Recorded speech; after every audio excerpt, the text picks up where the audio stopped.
I am Kristin. I've got my co-host here, David, and today we are talking about herbal energetics. So we're going to talk about what that is, how we use it in practice, why I think it's like one of the most important things that you can do to get into the holistic healing world. And then we'll talk about the various tissue states, like the different states of energetics. So let's start off by, like, how would you describe herbal energetics to people? Yeah, I mean, with a little bit of history, I would say it's the diagnostic tool that our past herbalists, the ones that led the path before us, what they used to help diagnose people. Because, they didn't have, it's kind of the scientific method, but it's not like what we use science today where we're looking with instruments and tools. They're using more observation and, checking the temperature, the body temperature would be a tool, a way to do it. But yeah, it's a diagnostic tool through observation. How about you? What's your experience with energetics and like why we use it? Mm-hmm. So I think it's like, the way I describe it is it's these different ways to describe patterns that we can observe. So whether that is in a person, so their innate constitution, who they are, or a condition, so what the pathology is, the energetics of that, or even the herbs, which is like matching the remedy to the person. And then we use words that describe kind of like sensations or feelings, and like states within the body, and we often use terms like hot, cold, damp, dry. We use the terms of the elements, so earth, air, wind, fire, and it's all these types of things that we can observe, and like language that we can put on these observations that would have, first of all, made sense before we had technology to like go and look at the teeny tiny things that happen in the body, and like biochemistry and all that. And so it's kind of like a language that, or I would say a lens that we can look through, and essentially a tool that helps you understand what you're looking at, and how to describe what you're experiencing or what you're observing. I think that it's through the history, it's very common. I'm actually thinking that the only style of medicine that I can think of that doesn't have some sort of like humoral or energetic medicine to it is our modern Western medicine. You know if that's true? It's true. Yeah? Oh, I mean, that I don't know if it's absolute, but when you look at like the holistic model in comparison to like the allopathic model, all holistic models have some sort of energetic component to it. Whether we were going to move right into this, really, it's like traditional Chinese medicine has a model, Ayurveda has a model, and then what I tend to lean towards myself is like the Western energetics.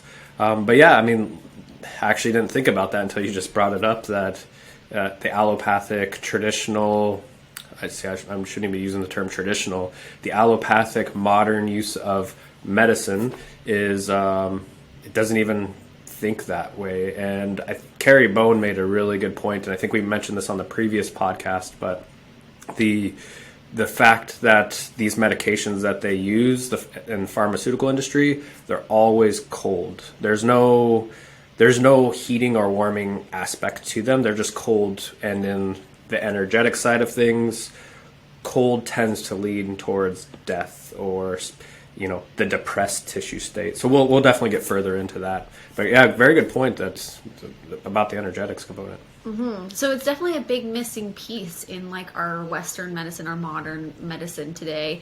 And I think it leads to some level of disconnection between like us and the earth in a way, because when we look at energetics, we look at like the elements in the body, hot, cold, damp, dry. There's like so many ways to describe this.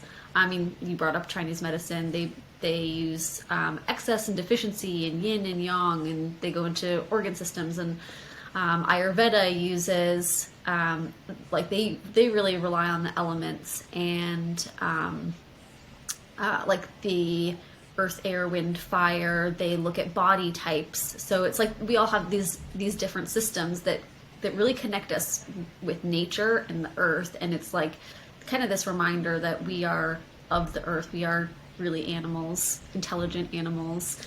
And like we have these influences that, whether that is from outside or inside, but it is very like a way to connect ourselves to like the kind of the natural parts of our physiology versus I find it can be quite disempowering for a lot of people to look through the Western medical lens, because it's very technical and you need a lot of knowledge and you need like really technical medical language in order to describe the conditions that, you know, the common conditions that people experience. So it is, I find, really quite empowering to get to know these, like get to know these languages that we can use that help us understand our bodies, help us understand ourselves, and even like kind of expecting what the outside environment will do to us or what our activities will have an influence upon in our bodies.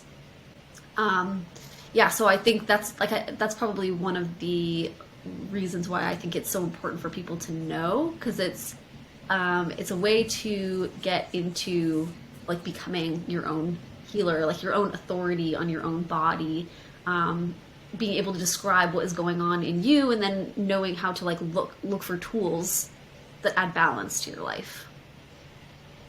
Definitely. You know, I mean, I can't say it's not vacant in our tradition. If you look back in the history of herbal medicine or traditional medicine, there's always hierarchies inside of humans in itself. There's hierarchies inside of animals, but you're right on that point that if you know your own constitution, if you know the language, then you can be sovereign and empowered to change or fix those things.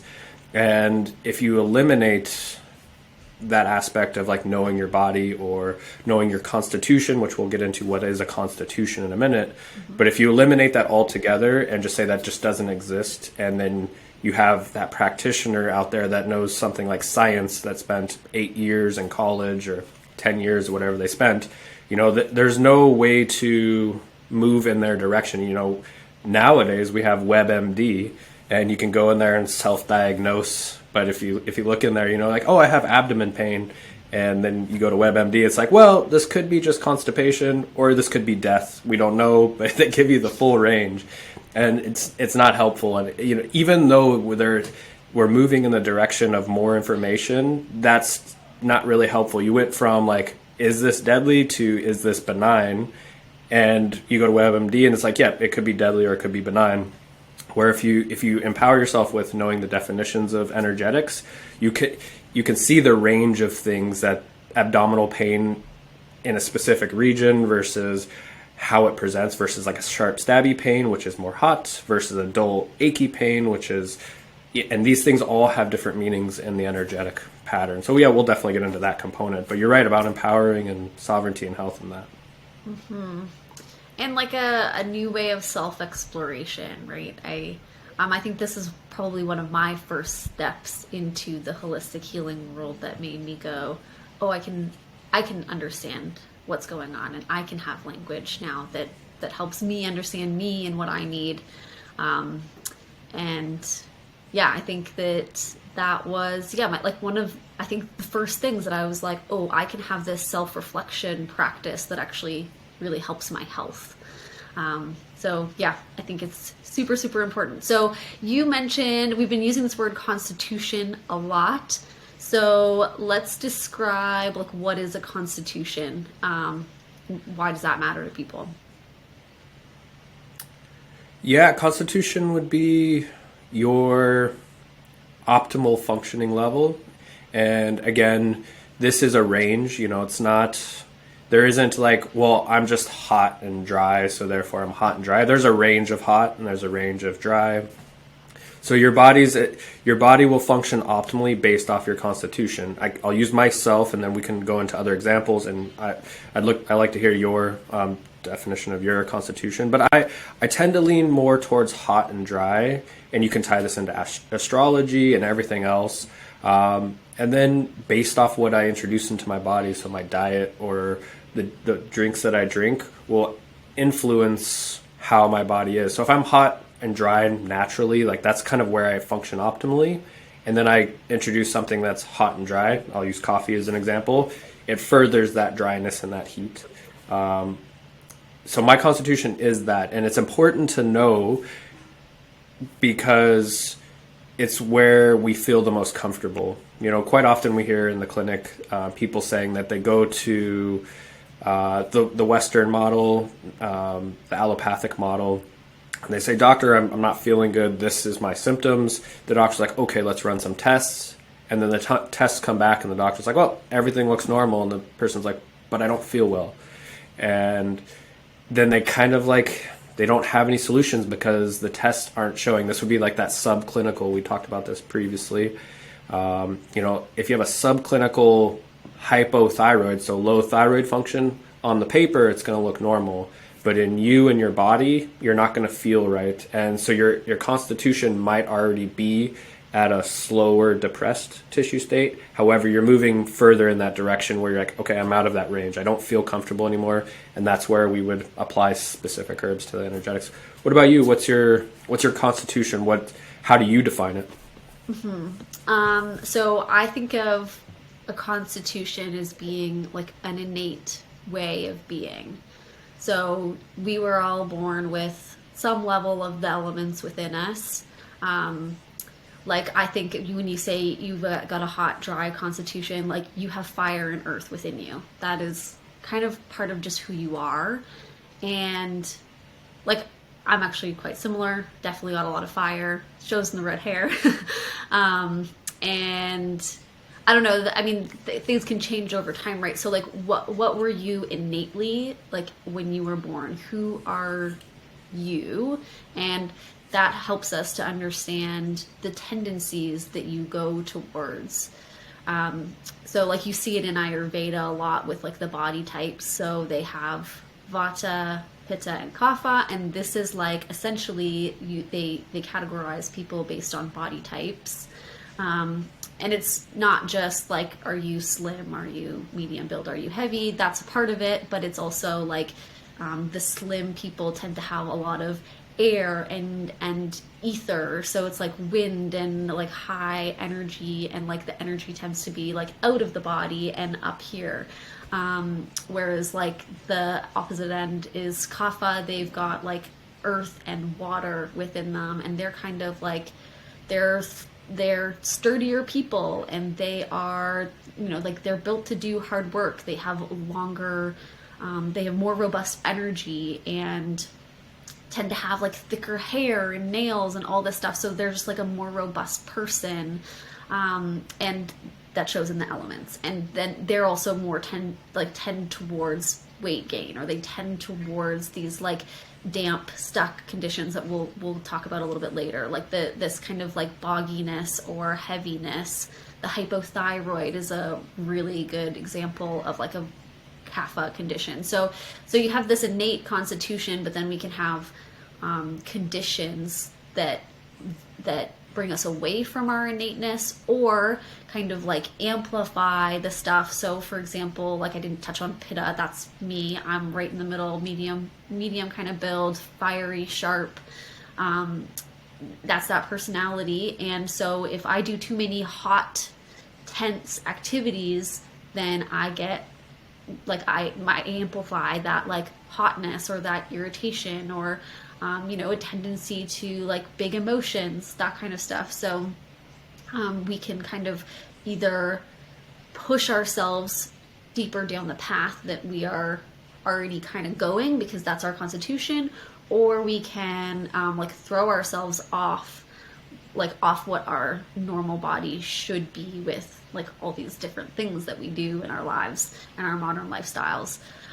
So that's what I think of with constitution. And I think it's kind of like, I guess all of this is a way to zoom out and look at the person as a whole versus looking at the condition and the diagnosis and the symptoms. It's like who is this person in front of me, or who am I, and what is my body looking for? And it really gets away from like how David, you were mentioning, like the labs. So doctors look at labs and say, oh, you're normal, but like the person sitting there being like, no, I'm not okay. Like I'm really fatigued, or I'm like really not feeling well.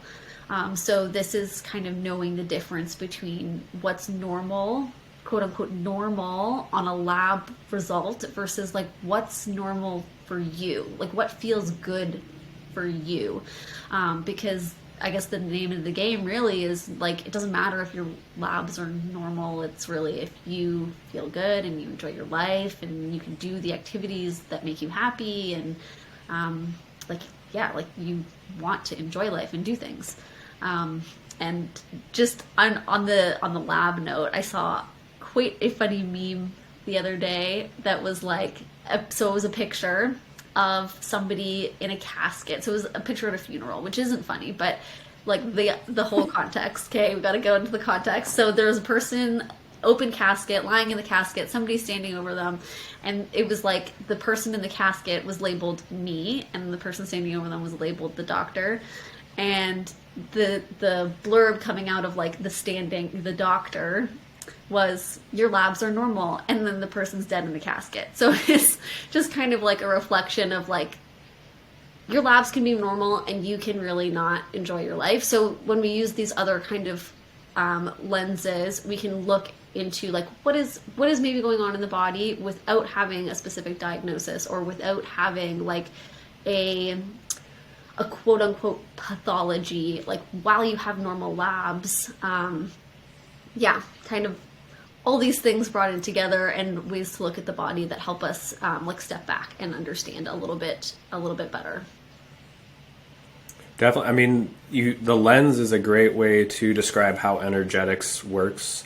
And to use an example for lab work, quite often what we see, we've already been on the diagnosis of hypothyroidism, so I'll use that as an example. People will go to the doctor and say, these are my symptoms. The doctor's like, okay, let's run some thyroid panels. And when they say thyroid panels, especially here in Canada, I don't know about the States anymore. I haven't practiced in the States. I've only practiced here in Canada, even though I'm an American. But they'll run TSH, and they'll only do TSH, thyroid stimulating hormone. And the doctor will get the paper back like, oh, it's normal.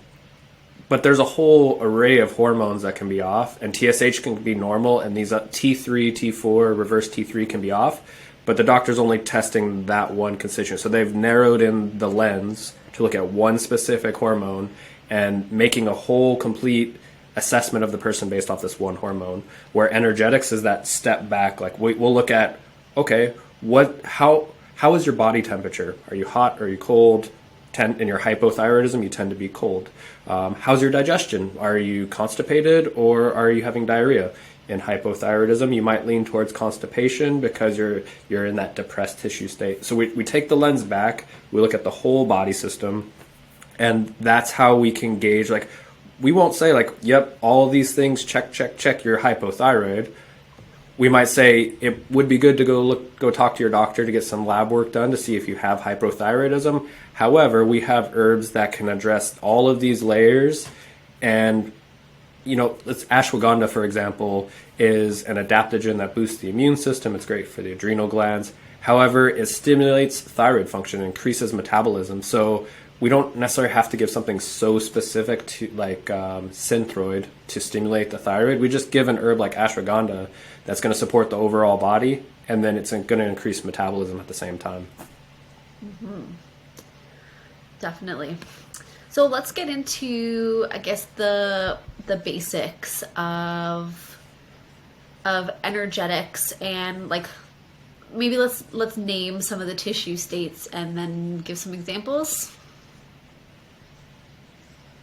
Sure. Yeah.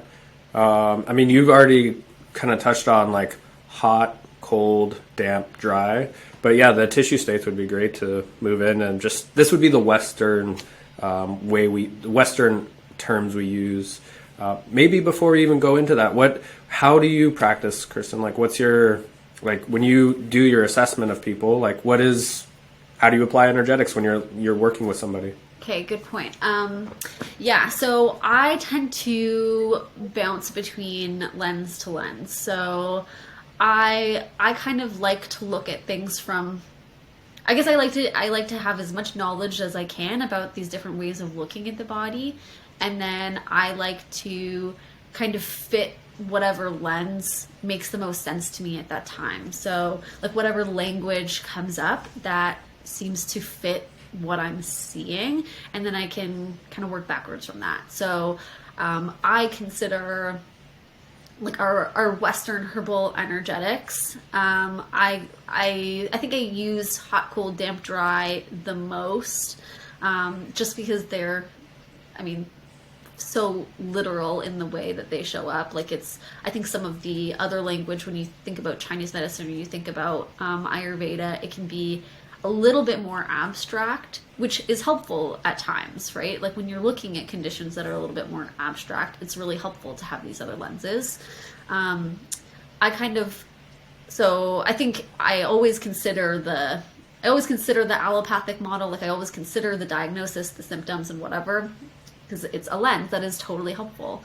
And then I lean pretty heavily on those basic four, and then I'll bring in like the constitution, like the body type stuff, and also I really like the organ system that they have in Chinese medicine. So they look at people, they have the elements, and then they also have this yin yang deficiency excess, which is definitely super helpful. And then to look at somebody in terms of their organ systems and how that's being affected, that I find really helpful as well, because you can look at so in Chinese medicine they have obviously they talk about the liver, and it's not just the liver, it's also like the emotions and the overall patterns that you see that come along with liver stuff, and that can be stagnation or heat or blood deficiency. Same goes for like the kidneys or the spleen. Like you can really notice these big overarching patterns in people, and then it helps to, like, once you see a pattern, it's really about using whatever lens I can to identify a pattern. And then once I see that pattern, then I can kind of step back and use whatever remedies. It could be Chinese medicine remedies, and it could be these Western remedies. And that's why I like the different lenses, because they all think it's like similar but different. So it kind of helps me guide towards like what foods they need to eat, what herbs would suit them best, and even like what activities. So yeah, that's what I like to look at. How about you? Where do you work? Yeah, mostly Western energetics. I mean, I know TCM a little bit, and I know Ayurveda even less than TCM. But each of those models, I mean, you kind of touched on it with TCM. Like they go as far as applying like emotions to specific organs, like certain feelings to specific organs, and then how of those present can be excess or deficient. And then Ayurveda goes even further into like food and diet, which I did my holistic nutrition studies, and I have that aspect about it. But Ayurveda has this whole other perspective of food and what to eat based off of your dosha, your constitution. So yeah, they're phenomenal, and I apply them here and there. Ayurveda less so. TCM I know some, so I can kind of look at a practitioner's diagnosis and be like, okay, this is where we're going to address with the Western energetics model.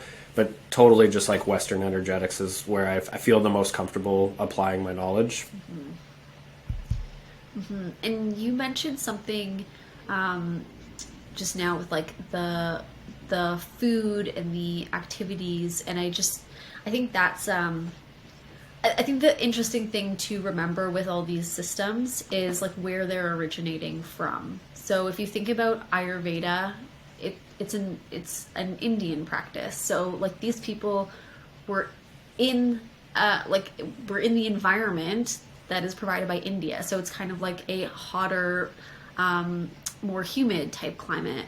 Whereas, I mean, China's quite a big country and they have a big range of climates, but climate is also like a factor in this. So, when we think about like food recommendations, like someone who lives in the Caribbean isn't going to necessarily need to eat the same foods that someone living up here in Canada does, and have the same activities. So, we can look at these different lenses, and then also remember that they were created within a certain context, right? So it's like, take what is valid and important in this moment, and we can kind of put some other stuff to the side for this situation, because it's not necessarily all applicable all of the time, because we're modern day humans now. These are ancient systems. Modern day humans in a totally different part of the world, with different food, different activities, different climate. It's like we have to kind of look at the lenses and apply them where they're possible, and also kind of respect that it's not necessarily the systems weren't necessarily made for us. So I think that's why it's really great to have the Western energetic model. And just to say, for like the history of it, it's not just like Western as in like Canada or North America. Like these systems often originated in Europe, but there's also like indigenous medicinal systems that are more rooted in like North America, and they actually do have some similarities, actually a lot of similarities, I think, when you go and look at them. So absolutely, yeah, so when we say Western, it's not just like here. There's kind of like a whole bunch of models that have been mushed together to kind of create what we see as like hot, cold, damp, dry kind of stuff. Would you say that's true?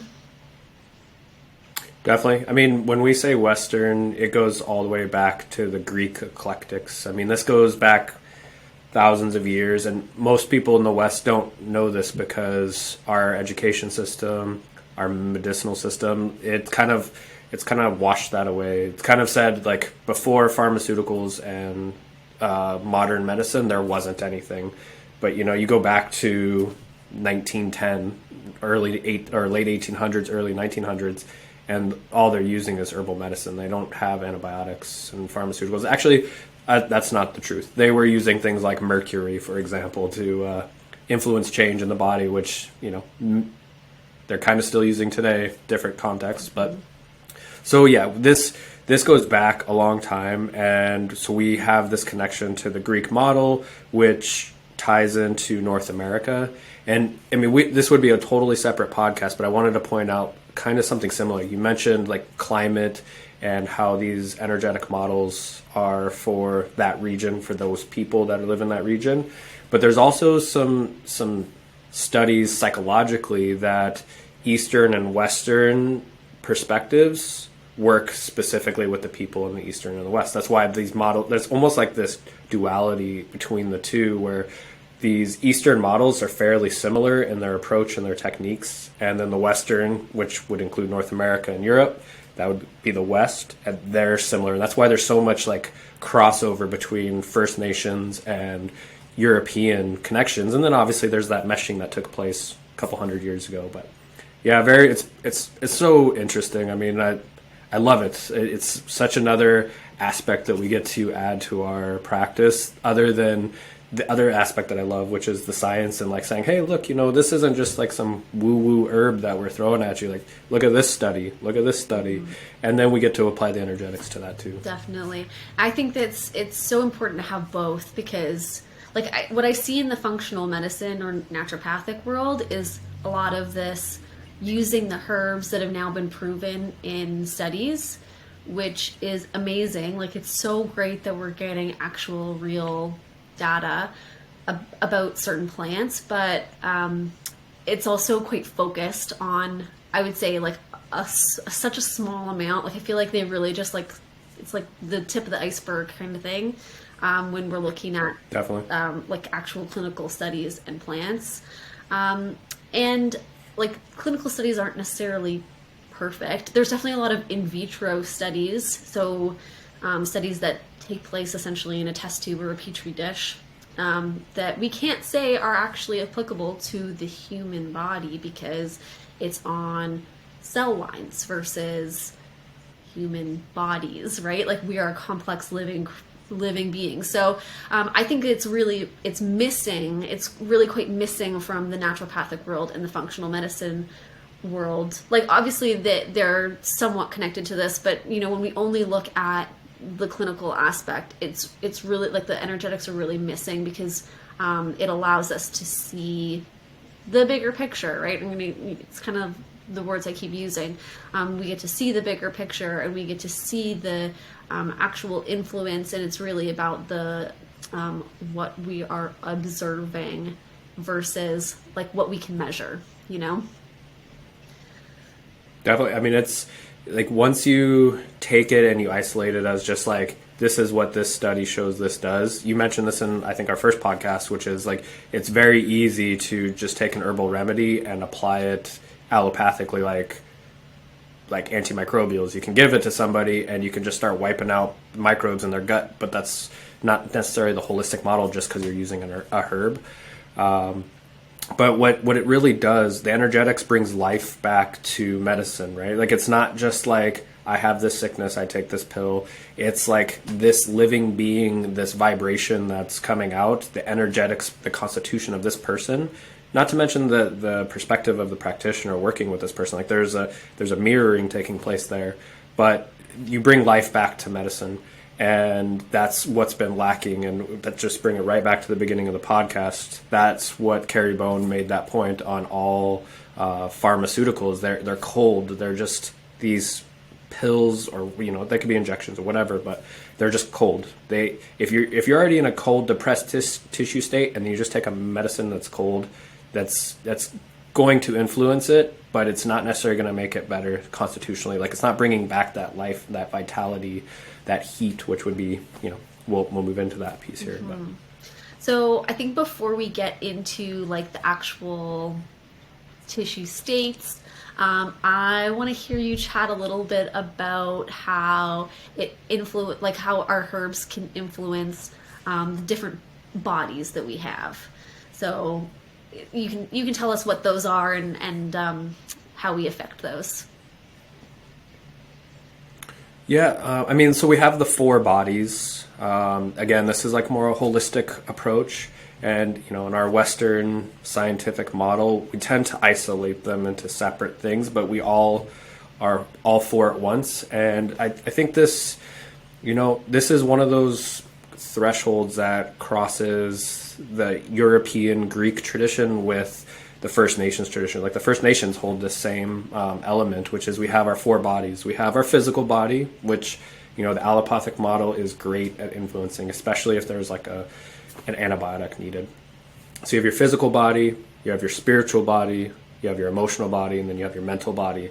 And all of these things can influence and be moved on different ways. So, you'll see a great example is like flower essences. We use flower essence. They're an essence of a plant, the flower specifically, but there's really no constituents in there. And when you use a flower essence, whether it's hot or cold, damp or dry, they all have their vibrations as well. You're influencing a different body. You're not really trying to get your way in there or trying to maneuver the physical body. You're working to influence the spiritual body or the emotional body or the mental body. And by doing that, you're able to make changes on the physical body. And I think you kind of touched on this a little bit with TCM, how they're all connected. Like the organs are connected with emotions and feelings. And in the holistic model, we don't necessarily have to just go straight for the liver and do a milk thistle to support the liver, especially if somebody's having like disturbed dreams. You might know a little bit more about this than me, but like the liver is like associated with the ethereal body. Is that correct? I mean, in the sense like the connection between this realm and the spiritual realm. And so if somebody's having those disturbed dreams, like they might say, oh, there's some liver issues there, and they might give herbs to help with dreaming at that point rather than just straight to the liver and protect the liver. But am I correct on that, the liver and the ethereal part? Mm-hmm, definitely. Like it's like they talk about in Chinese medicine, like if you have if you do a lot of wandering in your sleep, so like your the ethereal soul, I think is what they call it, and it's like yeah, they would look at liver when you're like you have a lot of dreams and you're just doing a lot. Your soul is doing a lot while you sleep. Interesting. Yeah. So I mean, we would try to influence that, and that's a different aspect of our body. We're working to influence the mental or the spiritual body at that point, which will over time affect change on the physical body if we're addressing those things. Thank you for that. I think that adds a little bit of context for like what we're about to go into, because I mean we don't necessarily use the same language as we do in Chinese medicine, as in Western medicine, in Western herbal energetics. So, like how the Chinese medicine really has this clear outline of, like the emotions that are connected with certain organs and whatever, but there are certain emotions, and I guess personality types, or I guess like ways of being that do show up with these tissue states, especially when they become pathological. So I think let's talk about the main ones. I think let's outline hot, cold, dry, the two damp sides, so damp flowing and damp stuck, and then we'll talk about tension as well. That will cover like essentially the 6 tissue states, and then we can also throw in some language that helps to connect it to some other systems. And while we're doing this, we're going to throw up some slides just to, because we're going to be using a lot of words, so then you guys can kind of have a look at it. If you're listening to this on Spotify, and you want to see the visuals, then definitely check out the description below the video, and you will find a link to a Rumble channel, which will have the video of this podcast. So you can then check out like the visuals of what we're talking about. So let's start with heat. Do you want to talk about heat and some, like, how would you describe that in the body? What are some words that we use to describe heat? Definitely. It's funny that I'm leading the way on this one because I was thinking about excitation just on the drive in this morning. I was thinking, like, besides like my own constitution, but this is the state of the world anyways. We are in this excited tissue state, whether it's like Wi-Fi, 5G is a big topic, whether that's good or bad, I don't know. But we have all these things that are moving us into a manic or hyper excited state. Whereas one of my teachers back in the day was talking about a lot of the old remedies that we used to use. And a lot of these old remedies were stimulating in them. So chaparral, I'll use that as an example. It's like a depurative, it's an antioxidant. We used to use it a lot back in the day, but it's also stimulating. And because back in the day there was less food, there was less nutrition abound, they used a lot more stimulating remedies because people were more in like this depressed state.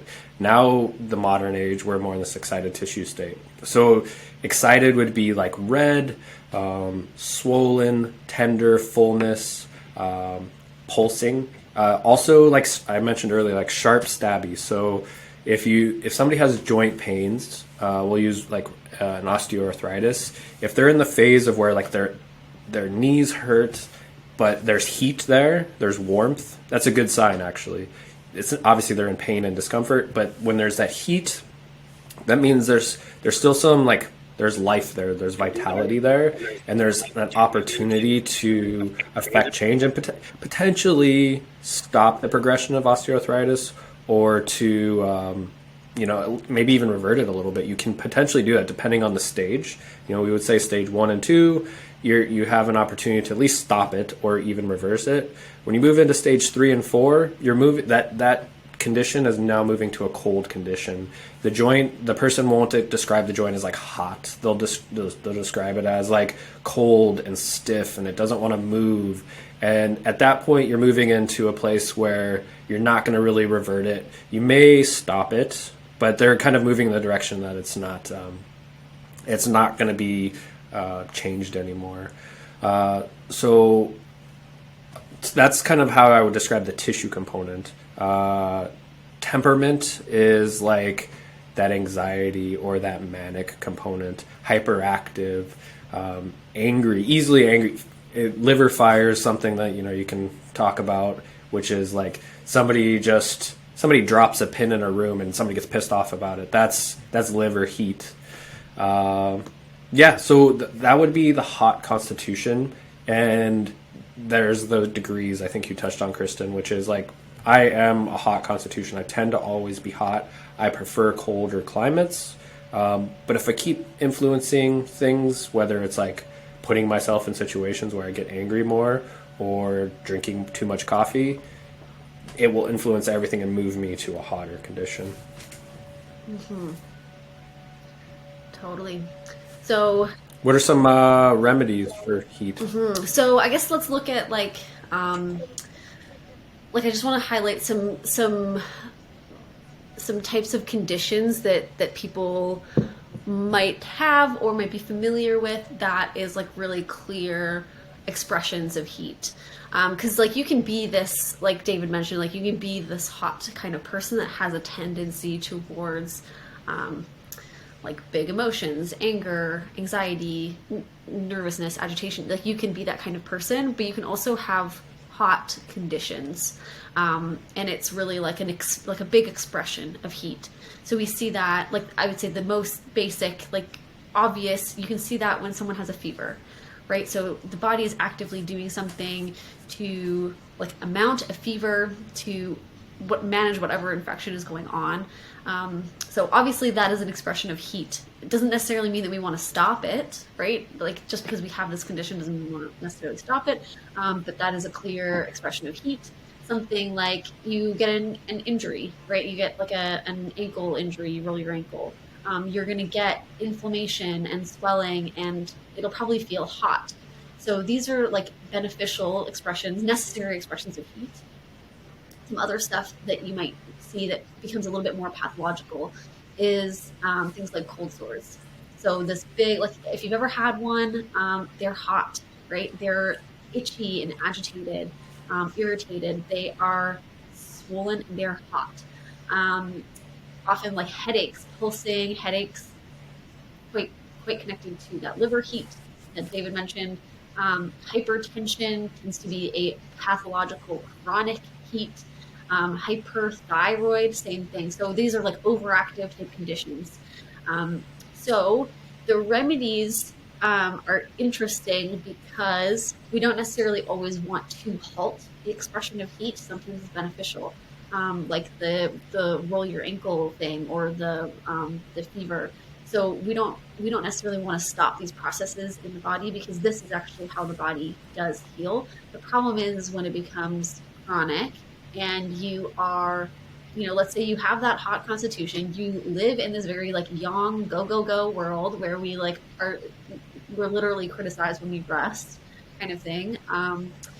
And you drink coffee all day, you take stimulants, you take pre-workout to go to the gym because you're tired kind of thing. Like we're constantly in this like stimulate me more kind of state. So that is where the pathology starts to happen. And we can add some cooling remedies that balance that out. Some like some calming and cooling type things. So depends on the situation, right? But we often use cooling herbs. One thing about these tissue states, they often don't come alone. So we often don't necessarily see somebody that just has heat. It also usually comes along with heat and dryness or heat and a damp stuck. And that'll make a little bit more sense as we get into this. But so when I see these remedies, they're not necessarily linear. We can't always apply a cold remedy to a hot condition, but we can use cooling things. So something like borage is a really great cooling adrenal restorative. So it's really about like calming that overstimulation, that overactivity chronically that leads to burnout.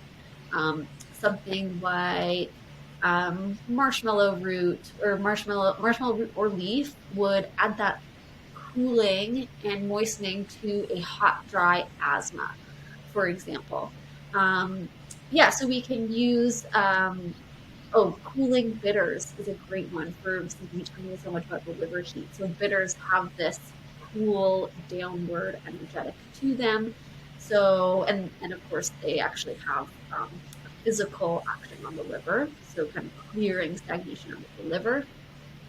So we can use bitters to calm and cool the digestive system and also the nervous system, because it helps to flip um, to parasympathetic mode, so the rest and digest.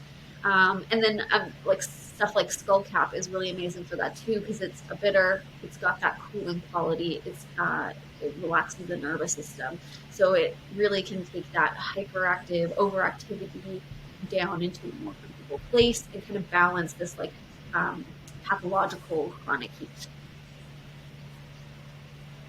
Definitely. And I mean, I think you made an amazing point with the fever, how we don't necessarily want to apply something cold just because somebody's hot.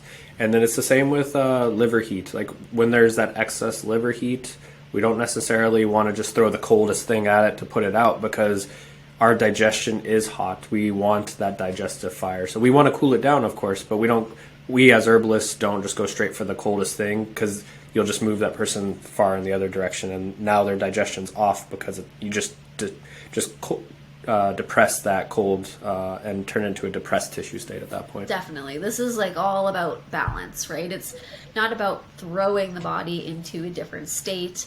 It's about helping it find a comfortable balance and homeostasis again. So you actually mentioned the Definitely. degrees earlier. So do you want to give us a little bit of an explanation about what that is, and like like how we would use the different degrees of either heat or cold kind of thing? Yeah, definitely. I mean, I think it was Culpeper that had like the 3 degrees, and not everything is hot or cold. Like sometimes things are just neutral, or they're slightly hot or slightly cold. Something like ginger gets like the 3rd degree heat, so it's super hot. It doesn't take a lot of ginger to overheat somebody or to influence the body that way. So that would be like a 3rd degree heat, where chamomile, surprisingly enough, it's slightly warming, but it can be moved. It can move to a cold constitution. So this is the beauty of herbs. I mean, every single podcast will probably talk about the beauty and the malleability or the flexibility of herbal medicine, because while chamomile can be a slightly warming bitter, it's also diaphoretic, and it'll help open up the pores to release heat. So it might influence the digestion in a heating way, but the rest of the body it might influence in a cooling way. And it's amazing. I mean, it's that's amazing. Totally. And I love that it's like non-linear, right? Like you could say like it is cooling in some ways and warming in others. And yeah, I think the degrees is interesting. I don't necessarily think of it super often, other than like being aware of dosages. So Definitely. let's say like the ginger, like we would often only put like 2 milliliters in a week formula, and that's enough, right? That's enough to just warm the formula up, balance any of the cooling herbs that are in there, and often it's enough to just like shift things in a little bit more of a comfortable direction. So on the ginger note, let's talk about cold. So this is like the absolute opposite of hot. It's the depressed tissue state versus the excited tissue state. And like everything that you would think of that comes along with cold, like you can think of like less blood flow. So things tend to be pale or dull with like less circulation. It can be a little bit less, it can be inactive or like lacking stimulation or sensation. And like the cold type of person tends to be low energy and, like I said, inactive. They can be low mood or uninterested in life. I mean, the word depressed, think about essentially the energetics that come along with that. Like, what is a depressed person? They tend to be like cold hands and feet, not interested in life. They're maybe moving a little bit slower. Yeah, so I think like we can kind of look at it from this, like what is the actual tissue, but also what is that person feeling. So yeah, do you, off the top of your head, what are some cold conditions that people could identify with? Definitely. I mean, the opposite of heat, hypotension, so low blood pressure, poor digestion, poor assimilation. So eating foods, but they're not absorbing. And, like both heat and cold tend to move the body in a different direction. So like, let's just use heat as an example. The hotter and longer you stay, the drier you get. And we'll move into dry next. The colder you stay, the more stuck you get, and we'll get into damp stuck. So they tend to move the body into a secondary state, which you touched on. Immune system can go off. Chronic infections can appear, so that's like a depressed immune response, or even like healing from wounds. If wounds aren't healing, that's a depressed tissue state. And I would also even say, a relaxation, a stagnation as well. So like something like edema will be depressed, but that's also a water aspect, that it means water is kind of like in the wrong area, and it's stuck. So, there's not one. Depressed doesn't mean edema only. It can also be damp stuck or damp flowing. It can be both. It's depending on how the rest of the body is presenting as well. So yeah, that's kind of some of the conditions, and then it's the opposite of heat. So for cold, we would use warming remedies like ginger, depending on where you need to warm. So we could warm in the digestive tract with warming bitters. We can warm inside the lungs. So like after a cold and flu, you want like a warming expectorant to pull that out. So you can use like elecampane. That's moving, it's excitation. Angelica, archangelica. Elecampane and angelica are some very interesting herbs that we use because they add heat, but they're also moving, and they're bitter at the same time. These would be called aromatic bitters. And then, like, again, depending on where you want to influence the body, prickly ash is opening up the blood vessels and moving the body. So that's a different area of heat that we're moving. We're getting that to like the periphery. We would use that for like Raynaud's syndrome, where the fingers are always cold, and it's so cold that it's painful. So we use something like prickly ash or ginger to move that blood flow and open it up so that the pain goes away. Mm-hmm. And I think we skipped over this a little bit with the heat, but I just also want to highlight that we can use foods and activities, like we can use our environment to also influence the body. So if you're a cold person, eating warm, cooked, easy to digest foods will support your digestion. It'll support generating heat in the body. So again, cold, finding some type of movement to generate heat in the body. That's not going to like the extremes, but like, walking and moving, that generates heat within the body. Warm baths, saunas, heat packs, all of these things can help to essentially like make finding homeostasis a little bit easier, because we're like adding these elements from the outside. I think that's an important one too, because it's not just herbs, it's also about like what you do and the activities that you engage in, and the foods you eat as well, that all have these energetic qualities to them. So next we've got dry. What would you say about dryness?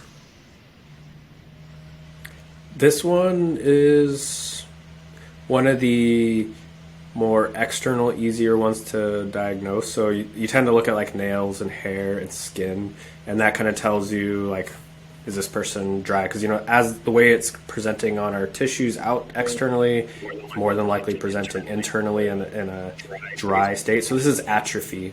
If the skin's dry and the eyes are dry, the hair is dry, you can assume internally that the cells are not getting the nutrients or the fluids that they need.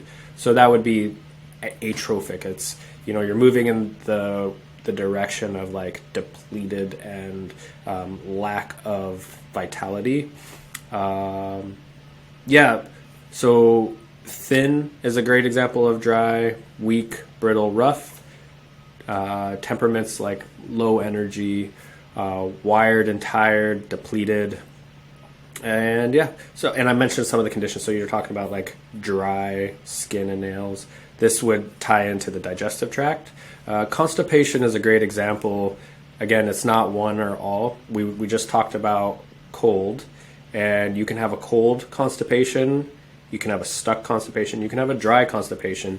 And if you look up traditional Chinese medicine, it's phenomenal at breaking down these different levels of constipation.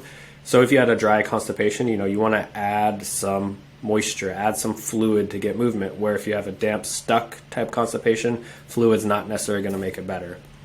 So conditions would be constipation, insomnia, stiff and crackly joints, osteoporosis. Yeah, so think like wasting. And... Yeah, so yeah, that's the atrophic tissue state. Yeah, so like think like wasting and like, I guess tissue that's sort of like lost a lot of its aliveness and nutrients. Like, if we can all think of the difference between like healthy moist soil versus like dry, cracked soil. It's like there's just things can move within the moist soil. Nutrients can be transferred, whereas like dryness tends to be a little bit stagnant in a way where like we just can't bring nourishment to those tissues and we can't take anything away. So there tends to be like a bit of a tissue breakdown and atrophy. So some of the things that we can do to support that would be like moistening remedies like marshmallow, mullein, licorice, slippery elm. And again, this depends on like where the dryness is and what we're trying to target.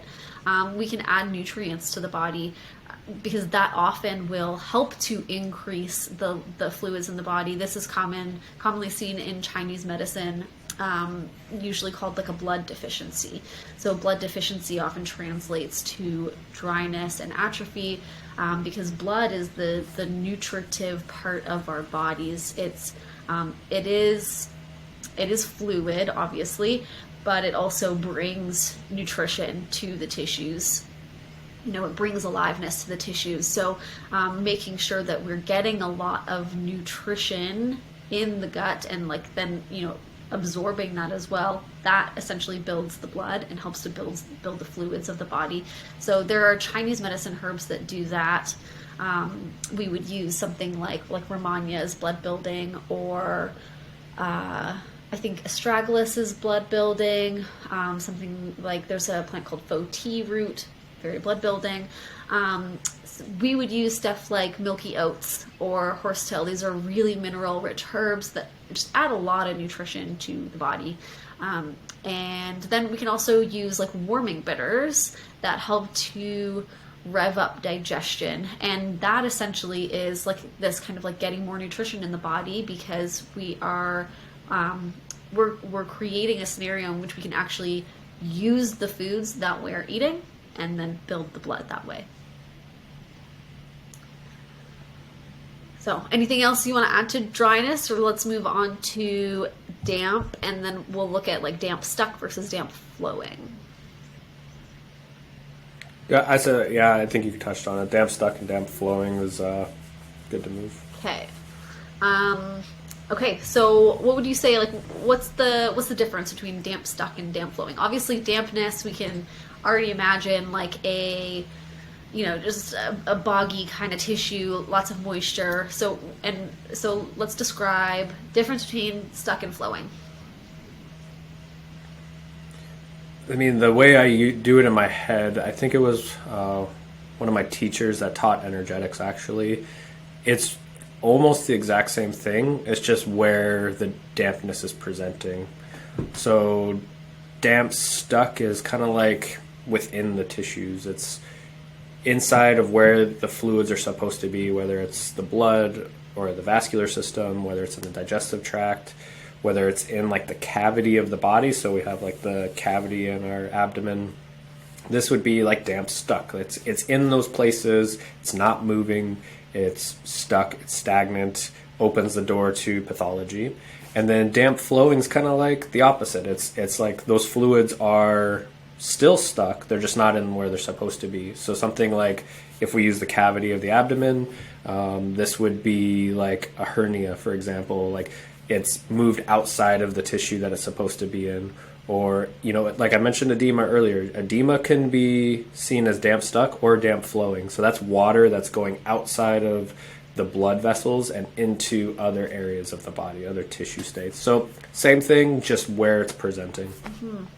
And I will just add, because I think of it a little bit differently. So yes, where it's presenting, but also I think of it as like, does your body have a container? So first of all, both of them are excess fluids. So there's, some level of excess dampness and fluid that is existing. However, like, does your body have a container to hold it within? And what does that container look like? So for example, damp flowing is you have an excess of fluid and it's just pouring out of you. So that would be like excessive sweating, or even like excessive crying and emotions, diarrhea. Like these are like, we have a lot of fluids and our body is just losing them. Versus like something like a cyst. So we see this like in ovarian cysts, or there's cysts in breast tissues. Like people get cysts in armpits, people get cysts in their mouth. Like so, cysts, accumulation of fluid is what I'm talking about. And so it's kind of like, is that fluid able to move out of wherever that fluid is, or is your body actually containing it there with some boundaries that are maybe too strong? So I often think of like damp flowing, the personality tends to be a little bit more boundaryless. So they tend to be very empathic. They have a lot of porosity within their body, and that can look like poor boundaries. So like, taking on everybody else's emotion and everyone else's problems. So that's an energetic boundary, but also like leaky gut. So that is a poor gut boundary. You have these big openings that are just letting too much in or out. So I think of that as like a damp flowing state. So there's not a good container to hold the fluids, because often we have like, fluids is a good thing. We need fluids in our bodies. We're very fluid beings. It's just when it gets stuck in places. And then if you think about this, or if you get stuck, or it's not held within the areas that it's supposed to. So that's kind of the difference in my head. And like, if I think of the damp stuck, I think of like swampy areas. So like these small bodies of fluid that are unable to move because they're held within some type of container, but then they get stagnant and bacteria grows there, and they're like, they start to smell weird. Like I think of like a little swamp. Whereas, imagine you are like the damp flowing is like a flowing stream, but what happens if there's supposed to be a dam there and there's supposed to be the fluid held within the body? Right? Because if we have damp flowing, it can end up leading to dryness down the line because we're just losing so much fluid. So it's kind of this difference in my head, this difference between like, what's your container doing?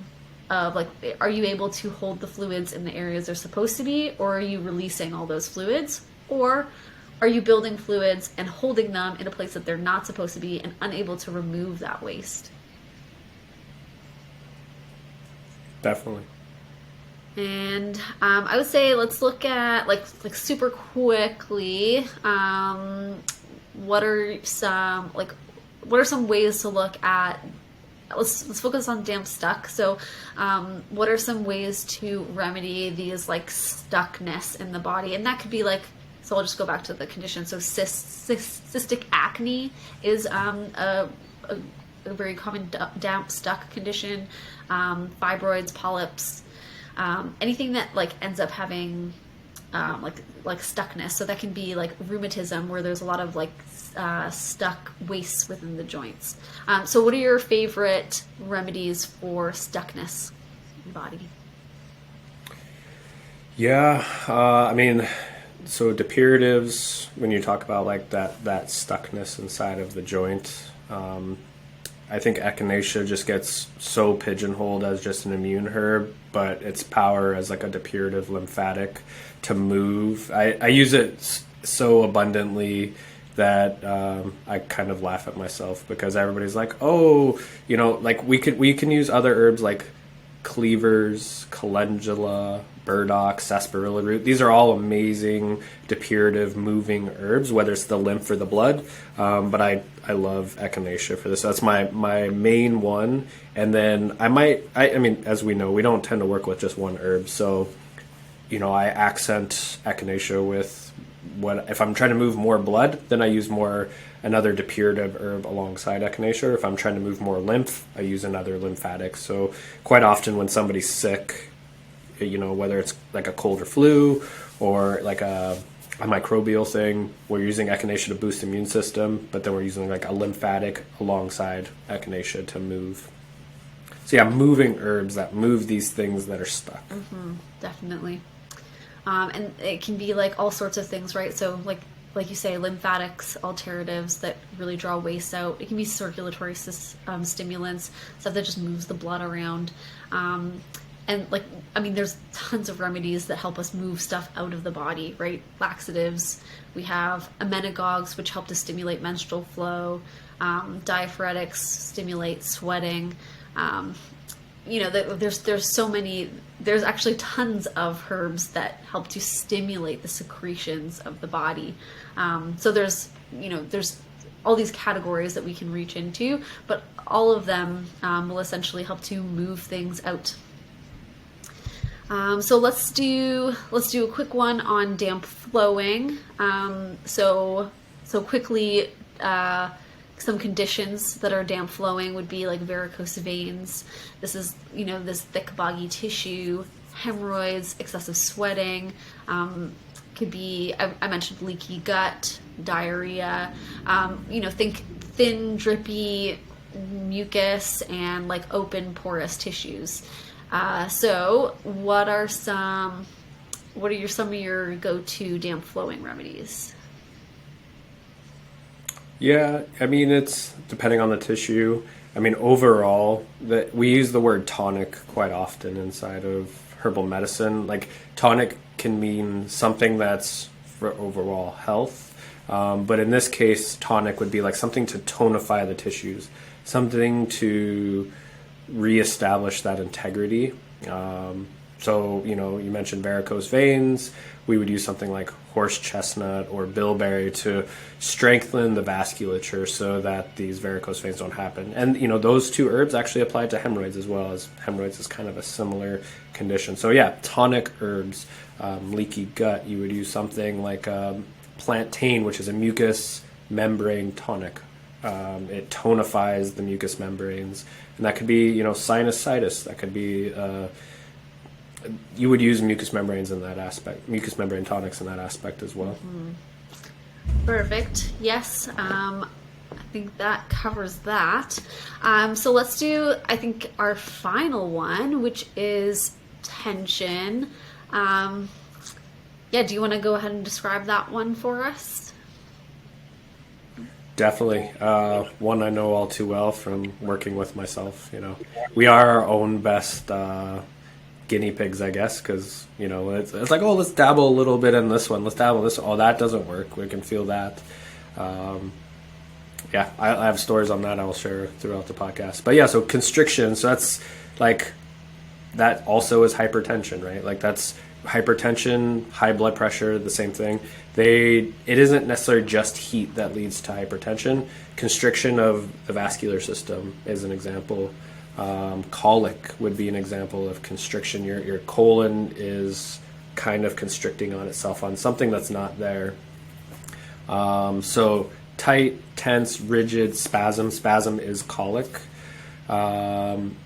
This can also manifest in like the way we think too. So like rigid on thinking. You're not willing to change your mind on anything, which, there's something to say about the constriction state of the world currently in our collective consciousness. But different herbs for that. So conditions would be like hypertension, IBS, so this is that spasmodic colon, and sympathetic nervous system dominance. So this would be like the stress tissue state, constantly in a stress. Mm-hmm. I think we often see this one connected with heat. In my opinion, heat and dryness. Definitely. I mean, you can definitely see cold in tension as well. Because if you think about like what your body does when you're cold, can you think about a winter day where you're outside and you're literally just like so tense because you're trying to keep warm, kind of thing. So definitely coldness can be a part of it, but I often see, I would say like pathologically, like over the long term, definitely connected with dryness, and then I guess could be either or in terms of hot or cold. So things that we also like. Go ahead. I was just going to say also like damp flowing as well, right? Because if we had edema around our heart, that's going to cause constriction on the heart muscle from functioning. So constriction, I mean, it crosses so many different boundaries. I mean, it might be primarily like a damp flowing condition. However, it's causing constriction in other places, which then leads to hypertension, for example, if you have constriction of the heart. Yes, exactly. So that's an important point. I think we mentioned this earlier, that like really none of this is linear, but it's like one of these can really lead to the other. You can have damp flowing in one part of the body and damp stuck in another. Like these, it's not necessarily like you are only one of these things and only one all the time. It's really more like you can be all of these things all of the time, actually, in a lot of different ways. So I think that's why we really do synergistic herbal formulas rather than trying to choose one herb for the person. So I just want to circle back to some tension remedies because we didn't get there yet. I think in tension, there's definitely, so we mentioned some other tissue states that go along with it. So it's not just necessarily the tension, but when we're addressing tension, we tend to use antispasmodics, which are relaxing to the musculature, and nervines, so relaxing to the nervous system. That often looks like a couple that are both are valerian, passion flower, California poppy. We use things like skullcap, catnip. These can relax the body. We can use, so catnip and lemon balm are great examples for as herbs that we would use for tension in the gut. So like David mentioned, colic or IBS, we can use these certain things they're antispasmodic in the gut to kind of help relax that aspect of tension. So yeah, I think that is everything there. Anything else you want to add to that? No, I guess I would add something. Sorry, I'm like, no, but anyways, I would add that this is just the tip of the iceberg. I mean, this brief overview that we've given is just the beginning, and I'm still learning. I look forward to being like a 20-30 year practice herbalist where I know some stuff. Right before we do the closing, I definitely wanted to touch on resources if anybody's interested. Matthew Wood is phenomenal. One of the main go-tos for me for Western energetics. So I have all of his books. I was going to show them, but I'll just put a link in the description below. And then, traditional Chinese medicine, I think it was ChineseNutrition.org. They're phenomenal for looking up herbs and conditions and their energetics with TCM. And it's a great way to just kind of cross-reference. So look at those two references if this is something that interests you. I think I just want to give an Ayurveda reference. I think one of the first books on Ayurveda that I read that really helped me understand it, because it's quite complex, is, I'm trying to think of the name, I think it is called Perfect Health by Deepak Chopra. He kind of brings you through the whole system. There's constitution quizzes in there, so pretty long questionnaires that can help you figure out what your constitution is and where you lie within Ayurveda. system. And it's really interesting process because you have to reflect on some things that you may not have before. So reflect on, it'll ask you questions about who you are and like the way that you do things. And I think before I had read this book, I hadn't spent a lot of time reflecting on the way that I did things. And so I learned about Ayurveda first before any of these other systems.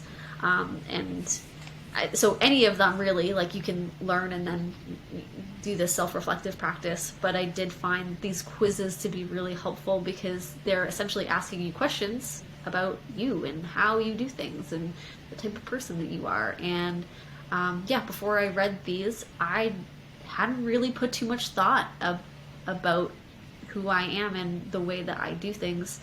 Hadn't really put too much thought into it. So it was a really great practice, or a really great introduction to the self-discovery practice. And I think that is where the main benefit lies in, like for all of the listeners today. So like for everybody who's like kind of on their own health journey versus like, we talk about it from a practitioner's lens, but I do think that, being somebody who cares about being healthy and cares about feeling good in their body, I think that anybody who cares about that would benefit from learning these types of things because, it really helps you to understand who you are, and that helps you understand what is good for you, because there's so much information out there, and like 99% of it is conflicting, right? Like you go online and you're like, what diet should I eat? And there's literally like there's information, there's people, there's health gurus talking about conflicting information. There's literally studies that can prove anything. So there's studies that prove veganism is great. There's studies that prove veganism is not great. There's studies that show you shouldn't eat meat. There's studies that show you should. Like there's just so much information out there, and I think that ultimately, like people are so confused at this point by what should they do? What is correct? And I think that, like we've said this earlier in the podcast, but this is totally a way to step back and see things in a different light so that you can actually get a different type of clarity over what actually helps you. And not just like the food aspect, but also the activities. Like you look at the biohacking world and you could literally, like if you wanted to, if you had all the money in the world, you could buy 1,000,001 supplements. Like there's that many out there, and so it can be really difficult to like cut through all of the crap that's out there to know what's going to work for you. And I think that this is the foundation for like demystifying that, instead of just listening to all the people out there, all the people out there who are telling you what the right thing for your health is. Like this is a way to like stop the search in a way and just sort of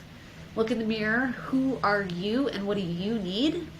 And then you'll be able to like filter that information a lot easier and be able to pick the things that work for you in that way. So yeah, that's my rant on why I think everybody needs to know energetics. But I do think that it's super, super important and like a really foundational step that people can take. Cool. Okay. That was a long one. I was actually expecting today to be shorter than the other podcasts. Didn't work as planned, but that's okay. I think there's lots of awesome information in here for people. So yeah, if you liked this podcast and you found it valuable, please share this with somebody who might find it interesting or needs to hear it. If you are, wherever you're listening, hit the subscribe button, give us a rating, share it. It really helps us to grow this and keeps the motivation for creating more content. And if you would like to work with us or connect with us on any level, we are both on Instagram. David's handle is at errant_empire_herbal. It'll be linked down in the description. You can find me at Functional Herbalist. You can connect with us through our websites and our emails, all below this video or audio in the description. And yeah, so please do connect with us. We like to hear from you, and we love to hear about what you want to hear about. So that helps us to create the content that you guys really want to know about. And we do both offer also one-on-one consultations. So if you would like some support, you're interested in about what we do, you can connect with us more, and we do one-on-one consultations where we discuss your personal story. We go in depth. We really try and uncover and address the underlying root causes of your illness. And of course, we look through these energetic lenses to help understand you and match some remedies and activities that will help to suit you and your lifestyle. So that is everything from us. Thank you so much for listening, and we'll see